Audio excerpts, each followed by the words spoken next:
Good morning friends and welcome back to NPTEL online lectures on public speaking. Friends, you might well remember that in the previous lecture we talked about glossophobia, meaning thereby speech anxiety. We also talked about various ways as to how one can overcome glossophobia. In the lecture that follows and which has been entitled Emotional Intelligence, my dear friends, to overcome glossophobia also you require a sort of emotional intelligence, because when we talk about anxiety, when we talk about fright, all these are related or rooted in our emotions.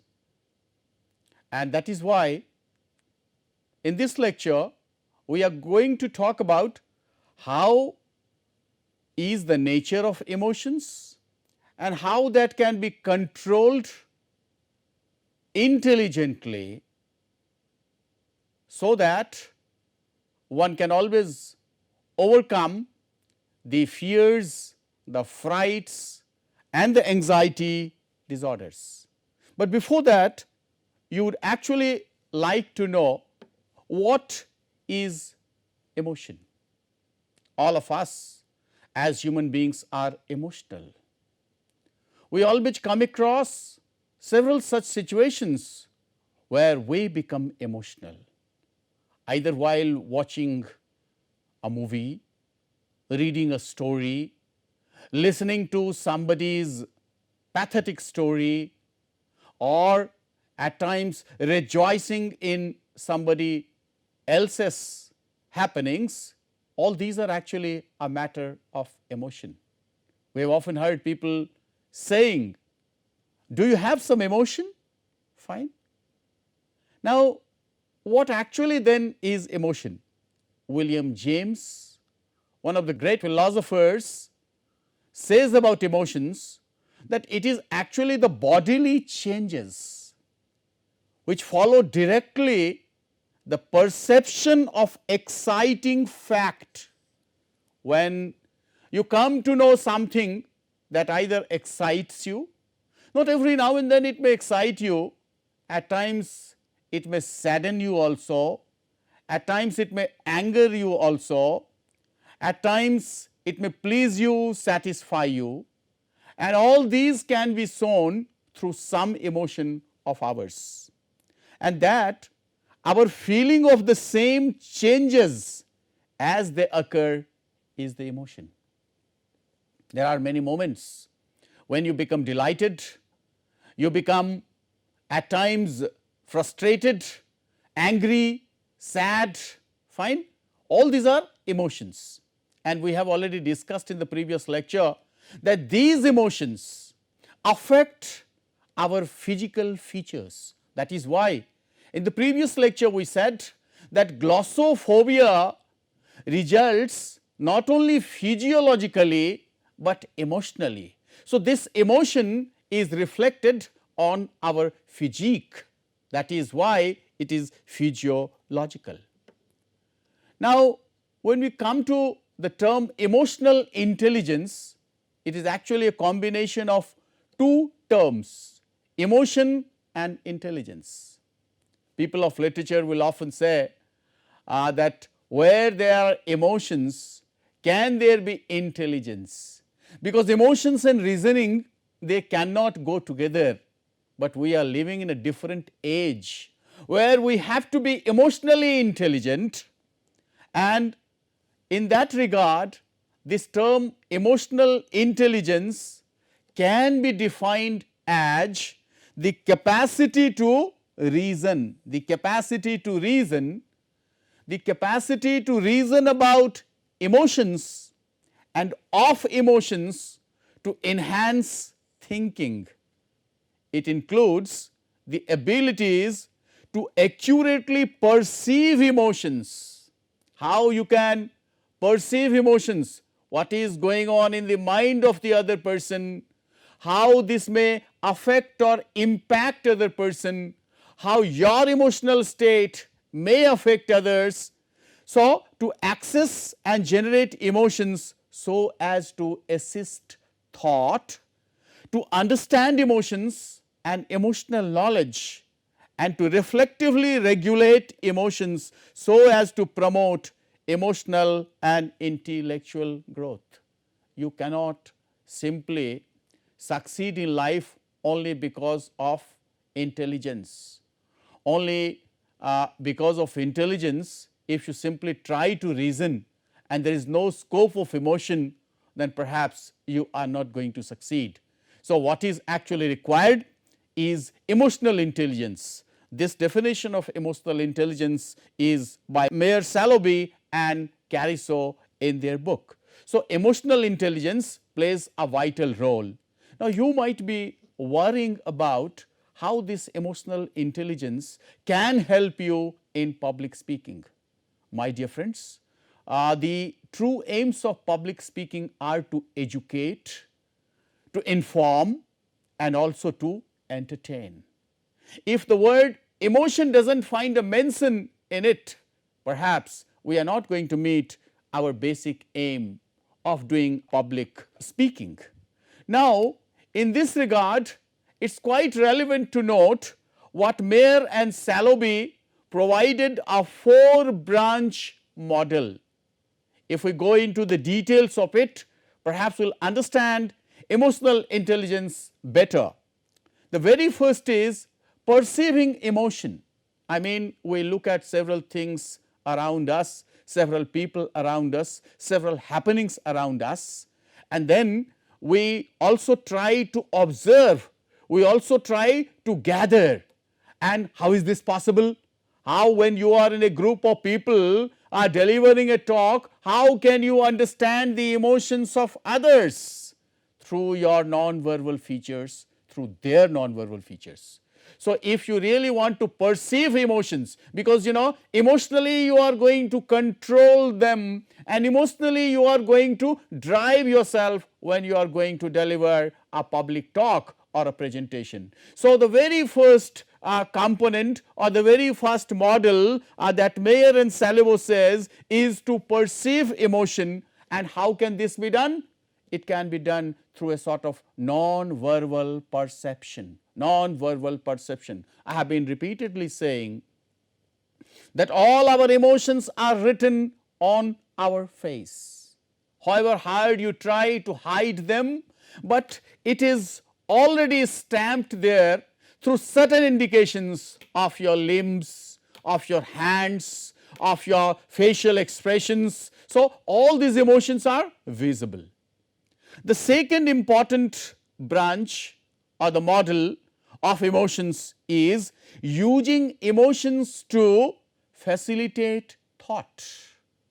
All these great things that you have come across, or all good things that you enjoy, how that might have been made when you look at a statue, when you look at a flower, when you look at a structure, or you look at a building, how does it actually surcharge you emotionally? Only because there is creativity involved in it. So, when we use emotions to facilitate thought, it is actually the process of creativity. Looking at a statue, and you actually try to see that what emotion is there, even though if it is made up of something, there are no emotions. But when you look at a person and you try to gather his or her emotions, then perhaps they may actually activate some sort of reaction in you. So, every beautiful thing that is made, it is only because one used emotion to facilitate. That is why we often say any response that we give in a communication, that is also guided by our emotion. This emotion may be of anger, emotion may be of angst, emotion may be of fear, emotion may be of something else, but all these are, and that is why when a convict goes to the court, what the judge watches?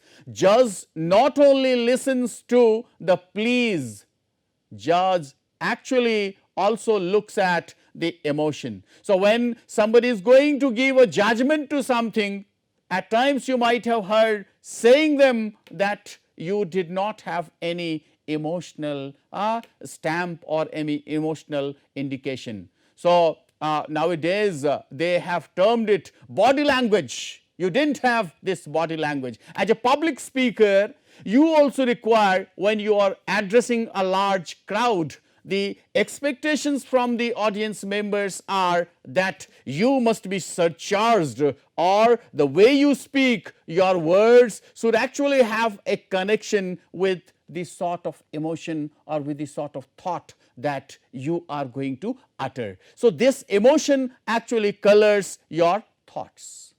Next is understanding emotions. Not only in public speaking, but in life also.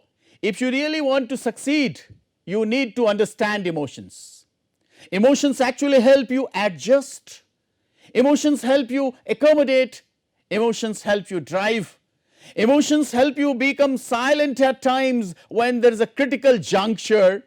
So, if one can understand emotions, then only one can provide a proper treatment. You might have seen that most of the psychiatrists, when a patient goes to them, they actually watch the patient. They watch the patient's actions. Many of them also try to provide such a situation in which the way a patient can react, so that he may get a clue or she may get a clue as to where lies the problem. So, my dear friends, one has to understand emotions in order to provide a proper action. One can become sad when one listens to an event that is actually full of shocks, full of some tragic things, fine. But when one actually looks at something beautiful, the emotion that is generated is that of a happiness, is that of a satisfaction. And then the last model is managing emotions. In life, one has to manage emotions to be successful. In public speaking also, one has to manage emotions. You remember in the previous lecture, we mentioned that when you come across such a sort of feeling as to I am going to faint away, what one should do? One should visualize good things. Something that is actually a beautiful memory, something that one should tell oneself that I am already a good speaker, how can I get nervous now? So, in order to control yourself, what you do is you need to have a sort of emotional control, and while doing this emotional control, you are actually managing emotions. And if you manage emotions, you are actually promoting goals. In every organization also you will find that the organization is not only about what it is doing, but there is an emotional side to it also. The organization also takes into account the emotional aspect. Of course, not every individual's emotions can be taken care of, but overall we also see to it that there is an emotional side to it. One continues in an organization for a longer period, that is also because of the emotional bonding that is created. So, emotions play a vital role in the making of an individual, in the making of an organization, my dear friends. Now, once again I will take you back to the previous lecture where we are talking about fright, fear. Fear is also a sort of emotion. You look at some very dangerous thing, say insect, animal, and what happens? There is actually a pounding fear, isn't it? And the moment you, next time, the moment you see the same creature coming, you actually become full of consternation, you get actually warned, you want to avoid the situation. In stage fright, we have already mentioned that fear of public speaking, even though it is real, but that can be conquered only with the tools of practice and persistence, and with a sort of emotion that I am going to win, not with a sort of catastrophizing that I am going to faint away. If you are going to do that, perhaps you will not be able to control your own emotions. Audiences, as I have been saying, they do not have the time to view the speaker's emotions or the speaker's reaction. Rather, As an individual meaning, one does not sound as bad as he or she himself feels. The audience members, as I have been saying, they are more interested in the content and they are not interested in the man. Now, if we can have a sort of list of the factors or the components that can cause stage fright, you will again find that there is emotion involved. How? If a man does not want to engage with the platform speaking activity, if he simply feels that he will come and he will speak, no, then perhaps he does not have room for the emotions of the other side, meaning thereby of the audience. If a man does not participate in extracurricular activities, at times we say you are very dry, you do not have any emotion, you never go to watch a movie, you never go to watch a play, you never participate yourself in sports. All these are because of the lack of emotion. A person who is lackadaisical, I mean lacking in interest.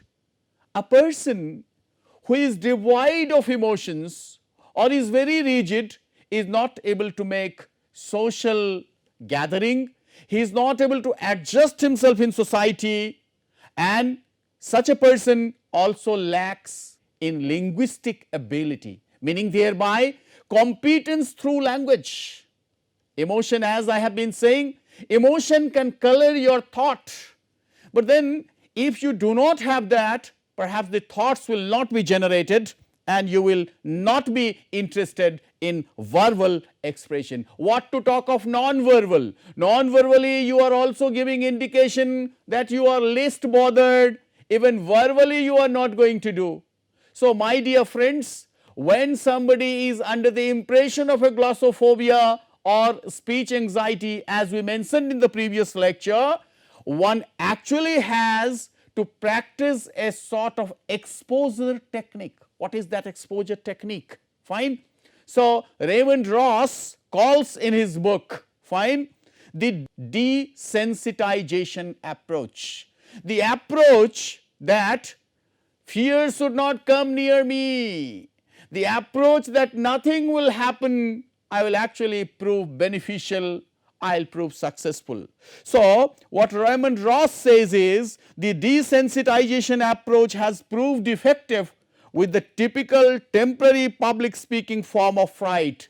Desensitization can be defined as a form of emotional re-education. I mean, you have to emotionally recharge yourself, emotionally re-educate yourself, involving deep relaxation techniques. Why does a person after a day's hard labor wants to relax? Because once you relax, then once again you are emotionally surcharged. You may have, because when you are in isolation, you get actually a time to recover, a time to relapse, a time to rejoice, a time to reconnect. Now the question that majority of you might be having is, why do we actually need emotional intelligence in public speaking? And why EI or emotional intelligence? Because these arises out of the limitations of intelligent quotient. Now what is important in life? One actually at times feels oneself sandwiched between intelligence quotient and emotional quotient. Intelligent quotient can give you a job, but emotional quotient or emotional intelligence can provide you success, happiness. Public speakers would often attribute emotional intelligence as the prime reason behind their success than to their intelligent quotient. Intelligent quotient will help you reason, but where there is actually a need of emotional satisfaction or emotional bridging, it is only emotional intelligence that will come to your help. Anyone can collect a lot of data and a lot of content, but it is for emotional intelligence to effectively drive you, help you, enable you to carry out your prepared content, because this will allow you to understand your audience members. This will also allow you to anticipate what they want. This will also drive you to say what really you had brought for them. and at times when you find the situation going out of control, once again it is your emotional intelligence that will come to your help and help you in the best possible manner. There have been various studies and researches which suggest that IQ, intelligence quotient, had zero or negative correlation with the eventual career success. There still are researches being carried out in the areas of emotional intelligence, but there are certain facts that cannot be ignored. What are they? An emotional state, for that matter, which can be considered a function of physiological arousal. We had in the previous lecture also discussed that certain events, certain happenings may arouse you, it may agitate you, it may generate in you some amount of emotion, and that emotion has actually to be exposed. How to expose that? Through fighting. And through fighting how? Through controlling. And how can you control? With the help of the cognition, with the help of the realization, with the help of the knowledge appropriate to this arousal. It is actually one's cognitive knowledge that determines physical arousal labeled as anger, we have been saying, joy, satisfaction, fear, or whatsoever. There have been several researches, but then there are certain theories of emotion also, and these theories, maybe the theory which actually tells you about a fear, that once you came across something, at times one can come across a rope and can think it is a snake, but it may not be a snake as well, but emotionally, since because it was darkness and you felt that it could be a snake, this fear has actually taken roots in you, and the next time when you see the real snake, your fear is doubled. So in this regard, Sacher-Singer two-factor theory, where he talks about the arousal by looking at a snake, what happens is your heart starts pounding. So every now and then when you come across, of course you never come across always, fine, but then whenever you come across, this fear once again is regenerated. But psychologically it is said that if a person comes across it number of times, this fear will recede, fine. And the cognitive level, it actually gives you a feeling that I am always scared, I am always frightened. So the emotion there generated is that of a fear. On the other hand, the another theory about which Lazarus says that one has to get a sort of exposure or a sort of appraisal. With this appraisal, if you come across, if you repeat the same thing time and again, what will happen? You will get habituated and the fear factor will go away. So it is always better. Now here you can see that not only there is a sort of psychological fear, but there is a sort of physiological also, which is reflected the way a person starts sweating, his heart starts pounding, and he is totally under the grip of this fear. Now how to control that fear? The very first thing is, you must know that if it is a snake, it is a snake, fine. Know about emotion. If one has the emotion of fear, fine, and if he simply leaves it there, if he does not get it exposed, then it will continue. That is why something, some unpleasant experience that one comes across in his childhood continues with him, fine, unless and until he is either counseled or he is either exposed to. So in that case, what one can do is, one can take the help of one's memory. This happened last, no doubt, but then since I have to overcome it, let me have more and more of it, as I have been saying in the previous lecture also. As a public speaker, if you come across such a sort of fear, the fear of getting exposed or the fear of getting laughed at, you should first try to understand what is your communication role. You are a speaker, you know better than all these people who are gathered here. If you have this feeling, perhaps you will be able to control this emotion. And then taking that cue from such a sort of fear, you have to redirect your own attention towards the topic as a public speaker. If you keep yourself concentrating on what you are going to say, naturally this fear factor will recede. But if you are under the grip of it and you start catastrophizing, as I have been saying, that I am soon going to faint away, I am soon going to forget all that I had remembered or all that I had prepared, you will never be able to come out of it. So, what actually is needed is you should try to burn up excess of tension. It is always said that if you always keep on having this emotion of fear, even if you are confident, you will not be able to control it. So, it is always better to say a goodbye to it and say that you can do it better than others. You have got a master's in this particular subject. So, naturally you know better than so many people who are here. So, if this confidence is within you, you will actually be able to control the emotion of fear. Now, in this regard, there has been a very seminal work by Daniel Goleman. And Daniel Goleman's book on emotional intelligence is very popular. Daniel Goleman provides emotional competence, and he says that if one has emotional competence, one can always overcome all sorts of fears which are related to one's emotions. And in this regard, he provides some measures. What are those measures? Self-awareness. Be aware of yourself, your limitations, your capabilities, your responsibilities. Self-regulation, regulate yourself, that if such a situation is there, how can I regulate myself? In this regard, there are two categories. One is personal competence. All of us have within us a sort of self-awareness. Are we really getting some time to make an appraisal of ourselves so that we can become aware? Are we able to bring certain regulations within ourselves? And then if you are able to do that, you will be motivated. So, self-motivation is also very important. And another aspect is social competence. Am I able to mix in the society?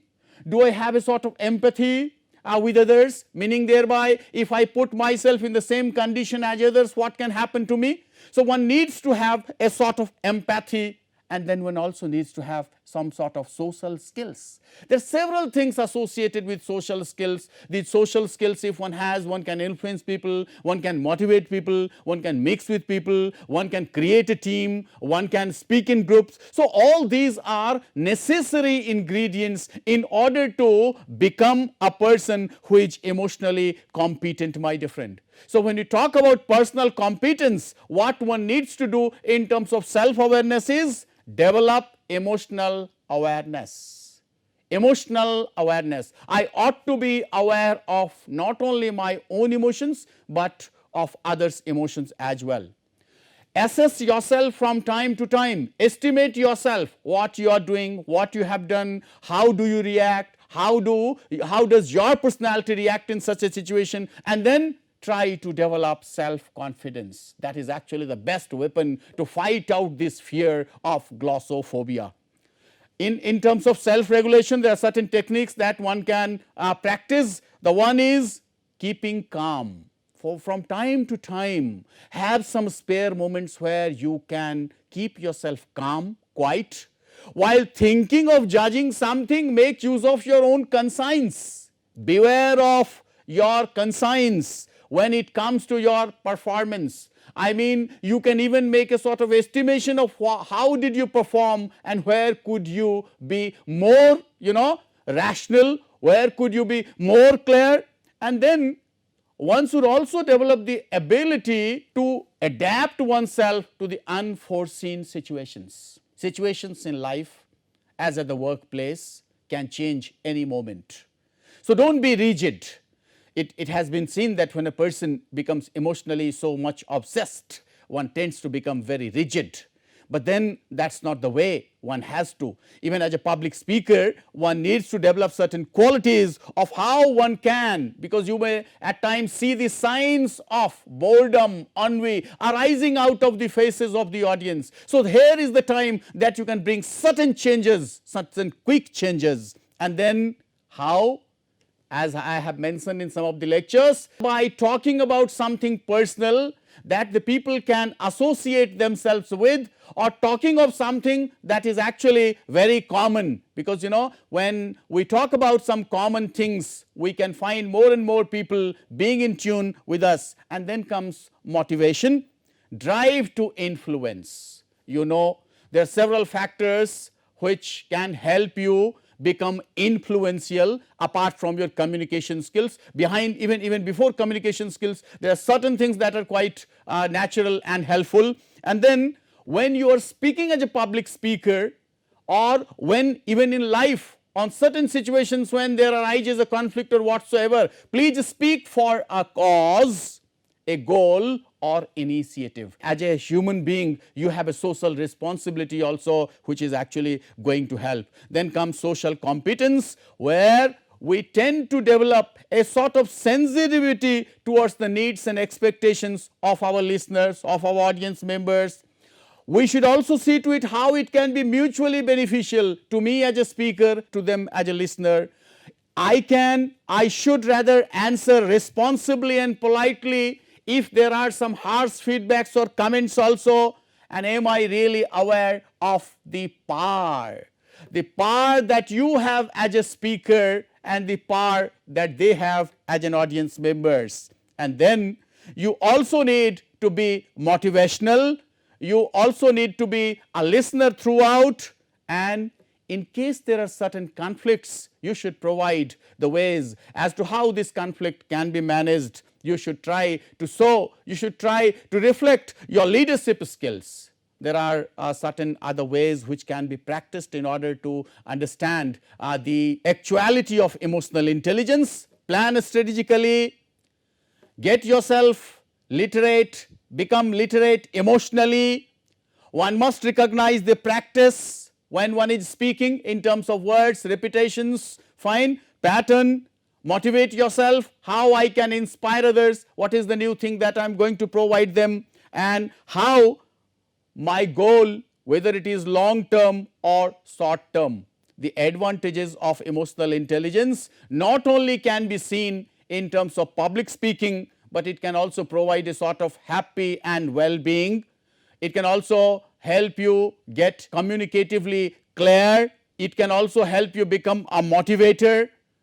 If one is conscious of this emotion, one can also help take better decisions, and one can say a goodbye to all sorts of emotional stress and anxiety issues. Before we come to end this talk, I would like to take some of the key terms that Mayer and Salovey talked about, the advantages of high emotional intelligence. It actually helps in solving problems.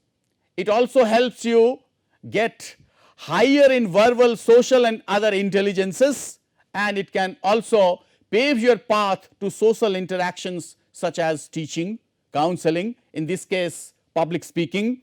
And finally, one can have possessions of sentimental attachment. The course that we are doing, how much we are attached sentimentally, and how this can lead to a social positive growth.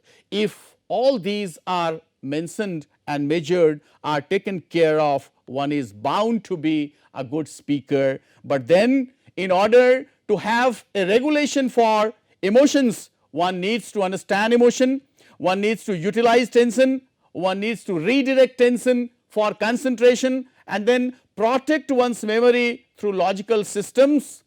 One should also be able to evaluate oneself in terms of communication role, and finally one should always try to concentrate on one's message. My dear friends, emotion actually is very important in life, and it is also important in public speaking. When one thinks of the emotional responses of the audience members much in advance, one is bound to be more cautious in terms of the use of words, sentences, in terms of his sensitivity towards culture, and in terms of what he is going to provide them through this talk. So, before we end, let me once again take a quote by Dostoevsky, who says, "It takes something more than intelligence to act intelligently." And I hope all of you with the help of your own emotions, act intelligently and ensure emotional intelligence being used properly while you are going to deliver a talk, presentation or a speech. With this, let me come to end this lecture, wishing you all the best, wishing you a well, healthy emotional being, so that your emotional being can help others become good human beings in reply, in response. With this, thank you very much. I wish you all a very good day. Thank you.